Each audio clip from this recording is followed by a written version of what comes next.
ماہ میں ریکارڈ 90 کروڑ روپے پراپرٹی ٹیکس وصول کر لیا گیا۔ محکمہ بلدیات سندھ نے یہ رقم کراچی میں یونین کمیٹیوں کی سطح پر ترقیاتی کاموں میں خرچ کرے گی۔ مزید جانتے ہیں ڈان نیوز کے نمائندے خاور حسین سے۔ خاور بتائیے گا کتنا پراپرٹی ٹیکس وصول کیا گیا ہے اور اسے کہاں یوٹیلائز کیا جائے گا؟ جی،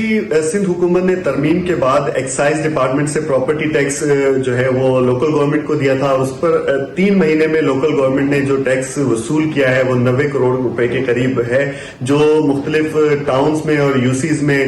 جائے گا اور پھر وہاں کی ڈیولپمنٹ کے لیے خرچ ہوگا۔ اس حوالے سے اسپیشل سیکرٹری لوکل گورنمنٹ معظم صاحب ہمارے ساتھ موجود ہیں۔ سر بتائیے گا کیا پروگریس ہوئی اس میں؟ جی، ایسے کہ یہ پراپرٹی ٹیکس کا جو فنکشن ہے یہ پہلے ایکسائز اینڈ ٹیکسیشن ڈپارٹمنٹ کے پرویو میں تھا،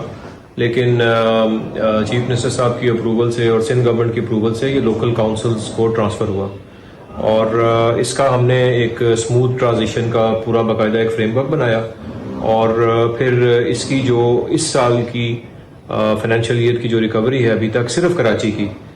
باقی بھی ہم سندھ میں اس کو سٹارٹ کر رہے ہیں، اس کی کلیکشن وہ اس وقت تک تقریباً 90 کروڑ روپے ہو چکی ہے، جو کہ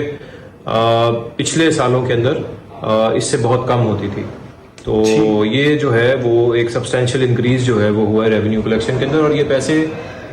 سب سے بڑی بات یہ ہے کہ متعلقہ کاؤنسل کو جائیں گے اور انہی کے ڈیولپمنٹ کے اوپر جو ہے وہ خرچ ہوگا۔ جی بالکل، اس سے پہلے یہ ٹیکس جو ہے وہ سندھ حکومت کلیکٹ کرتی تھی، ایکسائز ڈپارٹمنٹ جو پھر مختلف علاقوں میں خرچ نہیں ہو سکتا تھا اس طرح سے جس طرح سے اب اگر ڈائریکٹلی ٹاؤنز کو ملے گا اور یوسیز کو ملے گا تو وہ اپنے علاقے کی ڈیولپمنٹ کے لیے اور وہاں کی ترقی کے لیے